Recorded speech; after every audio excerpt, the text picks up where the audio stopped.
So in Bergen-Belsen, there were people that were starving, as they were starving in every single place, in every concentration camp, in every work camp.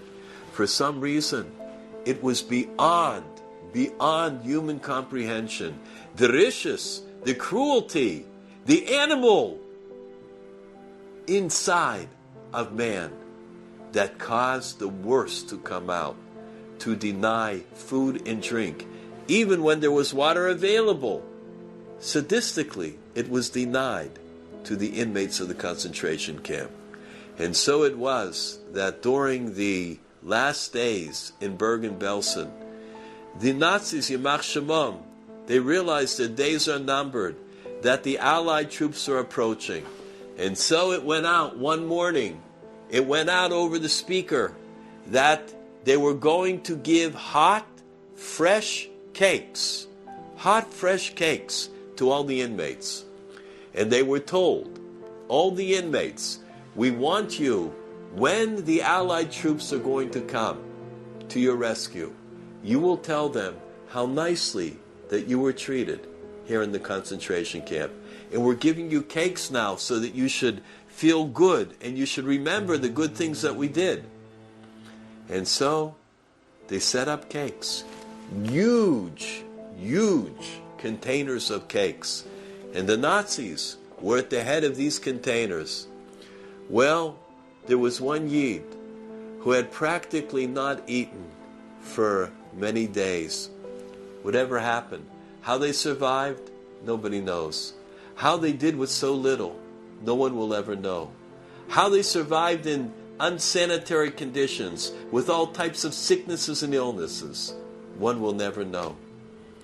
And this Yid was especially starving. He could not wait to get the cake. He was last in line. He was only wondering, by the time he gets to the front of the line, will there be a cake left? He said, I tell you the truth, if you would ask him, would you rather be free and be able to escape, or would you rather have the cake? He would answer, I would rather have the cake. I don't care about the freedom. And so, as he stood on line, finally, it was his turn. The only thing that there was a small little piece of the cake. He took the piece of cake and put it into his pocket, knowing that everybody else had a full cake and he only had a little piece. As he was going back to a corner to eat that piece, all of a sudden, he sees that the Nazis bring in another full container, full with cakes. He couldn't help himself. I got to have one. I got to have one full one. One that possibly will help me to live until we are liberated, so that I can make it through the next minutes and hours and if days are possible. So he went and he waited in the next line. He got up to the front. He was successful in getting a whole cake. He took the cake and put it in his pocket.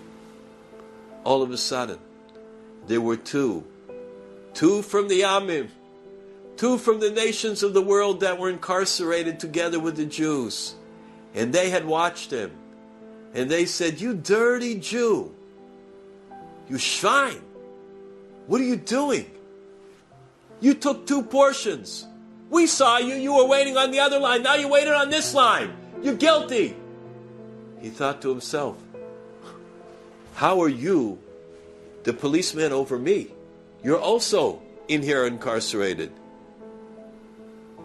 And he didn't give it to them.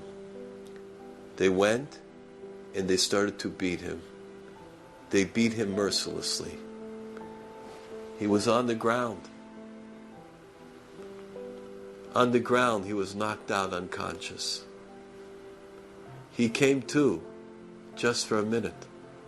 And when he came to, he looked up to Shamayim, and with tears in his eyes, he said, Ribono Shel Olam, you let me live for 4 years in the Gates HaMavis, in the valley of the shadow of death.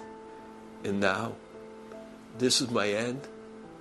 That finally I get the cakes and I get beat up Ribono Shel Olam, is this what I deserve? He passed out again. When he came to, it was already much later. It was silent. There was nobody breathing. There was no whistling even of the wind. It was still like the dead of night. He looked around, and when he looked around, he saw indeed everybody in his part of the camp was dead. The cakes had been poisoned. The Nazis, Yamach Shemam, V'zichrom La'ol Meyad, wanted to have one last killing of the people inside the concentration camp.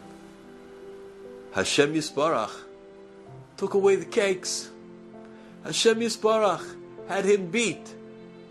But it was Hashem Yisbarach that was saving him in the land of the living. Mi Yodea, sometimes we get upset. Sometimes we wish that things were different. Sometimes we say, why did that happen? I can't understand it. Me'es Hashem hoyso zois. Hiniflos beinenu. From it came from Hashem. Me'es Hashem, it came from Hashem. Hoyso zois. Hiniflos. How wondrous it is in our eyes when we're able to understand the hashgacha of what goes on in this world.